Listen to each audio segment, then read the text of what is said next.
Okay guys, so we are going to talk through our prostate prosection. So I have used a potato. We call this a nice prostatato. You guys can make these at home if you want. So this is my prostate gland, and we'll talk about orientation first. So I always hold my specimen as if it were inside of my body, as if I were the patient. So this is my right half and my left half. And then in the prostate, we have the apex and the base. The base is the more superior aspect. It's where our two vas deferens and our two seminal vesicles insert into the prostate gland. They also insert on the posterior aspect, so that's helpful for orientation as well. In a real prostate, obviously your prostate capsule is going to look uniform all the way around. You're not going to have kind of differing parenchyma like we do here. So to start out, we're going to weigh our prostate specimen like we reviewed in lecture and in our session this week.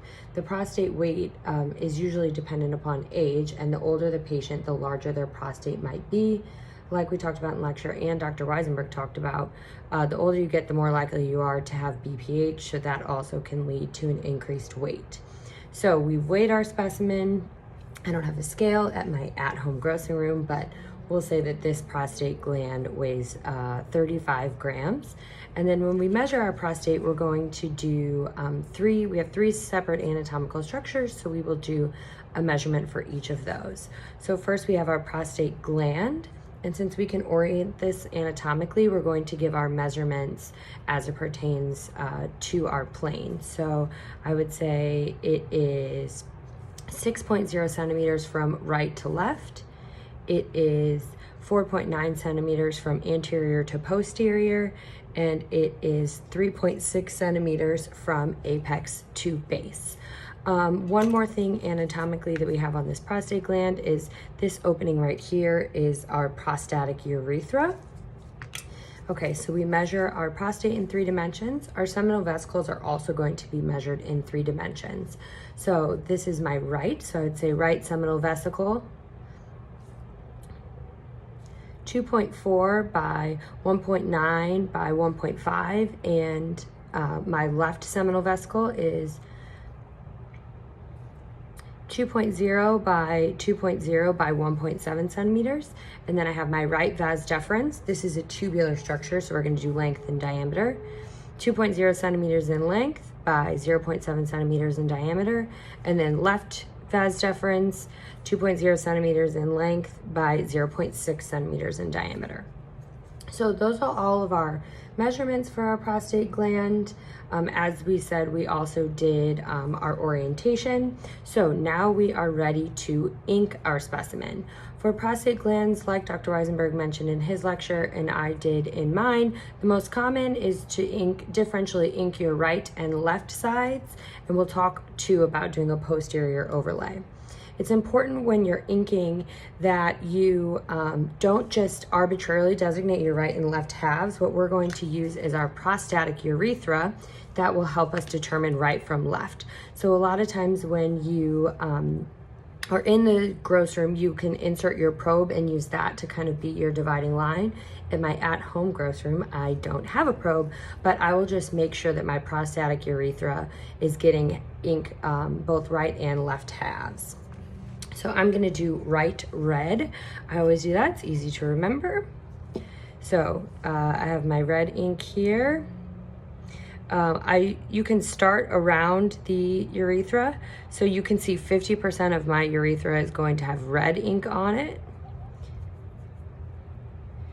And you're gonna wanna go all the way up to the junction of where your seminal vesicle and vas deferens meet the base of your prostate, and go up just a little bit. This also helps you maintain orientation once you amputate your right and left structures. They'll still have some ink on them, so when you put them back in your specimen container, you'll know which is which. And you don't have to go through and wrap them up and write it down on paper towel. So, just doing my entire right side. I'm going to look at my base, my apex here, my apical urethra. I'm going to do that same thing. 50% ink on both sides. It's tough because the flesh of the potato does not want to hold ink very well, so it can get kind of messy. So that's my right side. I'm gonna do my left side green. Same thing, make sure that your inks meet up at your urethra and go up at the junction of where your vas deferens and seminal vesicles meet, the base of your prostate. Like I said, the ink bleeds on this potato flesh a little bit more than it does on our animal specimens that we get to practice on, and those human ones that you will be grossing out in the lab. So again, I'm just going to finish up with my green ink on my entire left side, making sure I get right along my apical urethral margin. And then my inks meet in the middle. Okay, oh, I have bled a little bit of my ink onto my potato flesh, like I said, but that's okay. We're doing the best we can. And like I said, the prostatic capsule is gonna hold ink very well. Here's my mordant.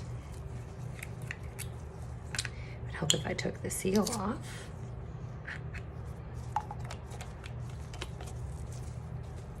All right, now I will go ahead and mordant this.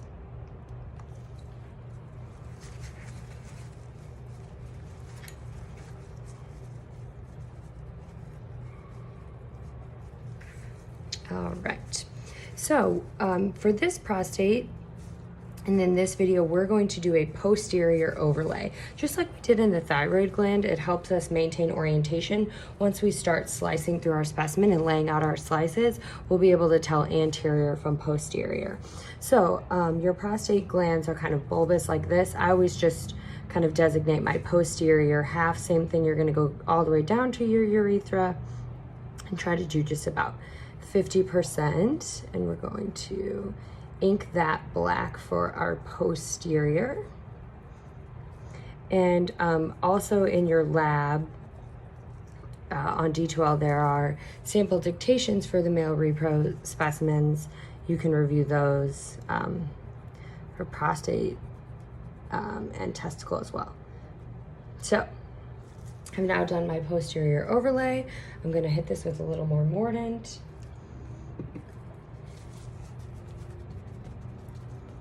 All right, I'm gonna close these inks up real quick so I don't make a mess. You know, it's not like a gross bench when it's at your own house. So I now have my inked, oriented, and measured prostate. So what we're gonna do first is take our adnexal structures. So our vas deferens are two tubular structures, and these are going to have resection margins on them. So just like we do with all resection margins, we're going to shave those off. So we will lay out two cassettes here, and we can do our right seminal vesicle and vas deferens in one and our left in the other. So I'm gonna start by shaving my vas deferens margin. So I'm gonna do, this one is left, this is right. Again, right is red. So those are my shaved margins. Our seminal vesicles are their own anatomic structures, and they do not have resection margins. So they just insert onto the base of the prostate. These superior aspects are not margins. So the surgeon doesn't need to make any cuts to remove the seminal vesicles. They come with the prostate gland. So for this, we're not gonna be worried about shaving this. What we wanna do is, for staging purposes, we wanna appreciate if there is any prostatic adenocarcinoma that is invading into these seminal vesicles, because that will change the staging. So what we're going to do is amputate all four of these structures, and we're going to do a section of the base of the seminal vesicle with the prostate. So what we can do now is just shave all four of these off. You can leave just a little bit of seminal vesicle. Our potatoes obviously don't have this, but seminal vesicles in our patients are going to be small tubular structures. They produce fluid to support sperm and ejaculation. So you'll see small little tubules here when you're grossing these prostates in the lab. So what we're going to do is do a section like this to show the relationship of the seminal vesicles with the base of the prostate. So that's what this looks like. So I'm going to do a nice thin section. So we're doing the best we can with these potatoes.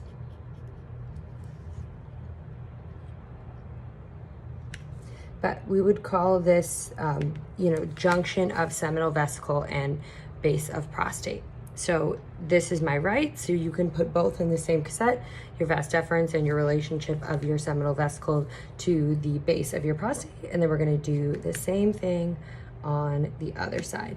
Again, prostatic parenchyma is much more forgiving and kind of rubbery and flexible than this potato is. It's not quite as forgiving when we're making our cuts. So this came off in 2 fragments, so we'll submit that in there.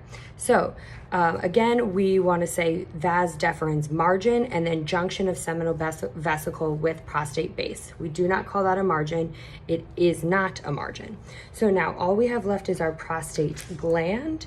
So what we're going to do next is take our prostatic urethral margins. So we have our base prostate urethral margin and we have our apex prostate urethral margin.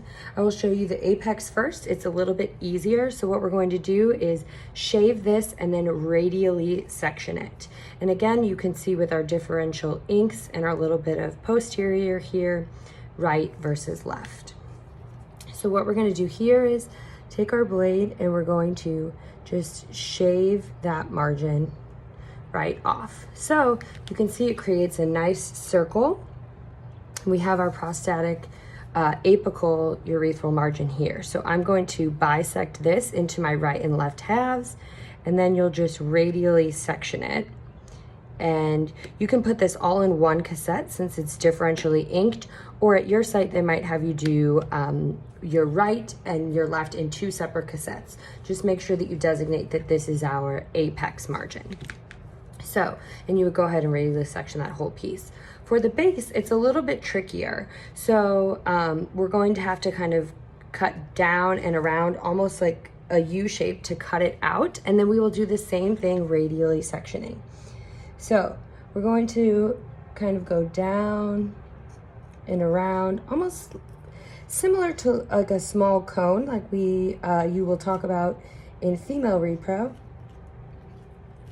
But you just want to make sure that each of your small slices has prostatic parenchyma as well as the urethra. So again, this is going to be much easier to do on your prostate specimens because they're going to be a little bit more rubbery and forgiving than these potatoes are. But you can see it looks that same way. Same thing, we would bisect into right and left and then radially section. You want to make sure when you're going to take those sections that you visualize and see if you can see the urethral lining because sometimes those urethras can retract just like you talked about in bladder. So we have now taken all of our margins. These will then go into their own cassettes. I don't have quite enough cassettes at my at-home grossing room. So now what we're going to do is serially section our prostate gland into slices. So we're going to start at the apex, and you'll just make sure that you are designating in your gross description that the prostate gland is serially sectioned from apex to base. So I'm gonna fold up a paper towel. You can use a medium blade. Okay. So you can see each of my slices has the right and left ink, and then it has my black posterior. So I'm gonna lay all my slices out the same way. Anterior up, posterior down.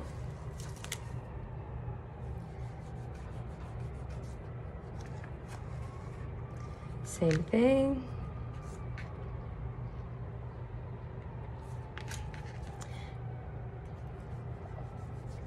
So you want to get these as thin as you can. It's a little bit tricky on prostates, especially if there are lots of BPH nodules. Those nodules can be really tough and kind of make your slices uneven. So you always do the best that you can, and keep laying these out. We're going to keep going. And as a review, our BPH nodules are usually in our central zone, so just surrounding our prostatic urethra, and our prostate adenocarcinoma is typically found in the peripheral or posterior zone. So that will make sense why we submit sections the way that we do. So as you can see it's okay. Your slices can end up a little uneven, just like mine did. It's not the end of the world. I'm just double checking to make sure that my posterior, all my slices are laid out the same way, which they are. So like we reviewed in lecture this week, and we'll also talk about now, is how we're going to submit our sections. So in prostatic cases, it's usually really hard to discern our lesions with the naked eye. So you can palpate and see if there are any more firm areas, any areas that look different, any areas that are maybe golden yellow, have a little bit of orange discoloration, but a lot of times you're not going to be able to tell grossly. So what we're going to do is concentrate our sections from the posterior aspect, because that's most likely where we're going to find our malignancy.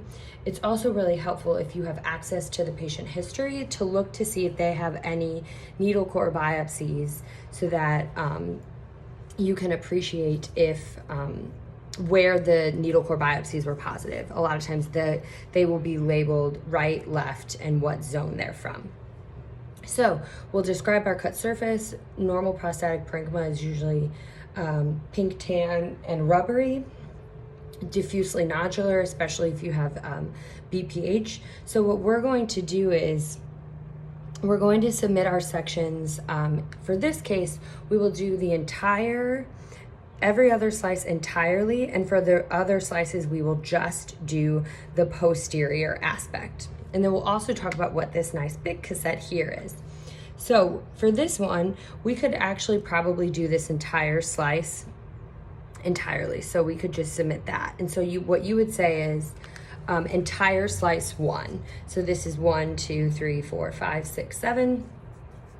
So I would say entire slice 1. For this one, we are just going to do our posterior, but since it's small enough, I would submit it entirely. So I would say entire slice 2, left and right, each in their own cassette. And then for this one, we'll switch to just doing the posterior. So what you do here is you quadrisect your slice. And again, we're not just going through the middle, we're going through our urethra. So we want each of our 4 quadrants to have prostatic parenchyma, also with prostatic urethra. So this would be our next slice. We'll quadrisect here as well. Okay, so you would submit, for this one, our 2 posterior, label them right and left. Again, in our sample dictation, you can see what a sample cassette summary looks like. For this one, would be 4 cassettes for entirely. These are what are called whole mount cassettes. More and more clinical sites are starting to utilize these.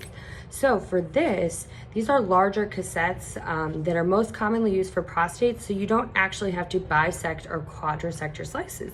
You can submit entire slices directly in, so it actually makes your cassette summary super concise. So for example, we had 7 slices here. This would just be 7 whole mount cassettes. Then you'd have 2 smaller cassettes with all of your Adnexal, and then you'd have 2 cassettes for your base and apex prostatic urethras. So I just wanted to show these to you guys. You might have these at your clinical sites. It makes your cassette summaries much more concise. And actually what you do is you just insert your regular cassettes right in here, so then you can still utilize barcoding systems. They can still track specimens the same way. So again, you will just follow the standard for all of your slices. Some sites will have you submit the entire prostate regardless. Some might have you just submit the entire posterior.